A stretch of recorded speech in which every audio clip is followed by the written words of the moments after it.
Captain files मधली महत्त्वाची बातमी. अनेक महिला भोंदू खरातच्या अत्याचाराच्या बळी ठरल्या.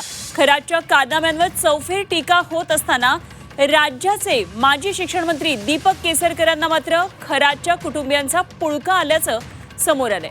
कारण त्यांनाही पत्नी आणि मुलं आहेत. त्यांच्याविषयी पब्लिकली बोलणं थांबलं पाहिजे असं म्हणत केसरकरांनी खरातच्या कुटुंबियाबाबत काळजी व्यक्त केली आहे. पण हे करताना केसरकर खरातच्या अत्याचाराच्या बळी ठरलेल्या शेकडो कुटुंबांचं दुःख मनस्ताप विसरले का, हा सवाल आता निर्माण झालाय.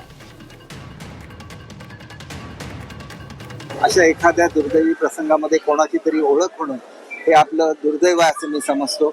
आणि त्याच्यामुळे जी बदनामी झाली, आणि खरं तर आता हे पब्लिकली बोलण्याचं थांबलं पाहिजे. कारण त्यांचं सहकुटुंब आहे, त्यांना पत्नी आहे, त्यांना मुलगी आहे, त्यांना मुलगा आहे.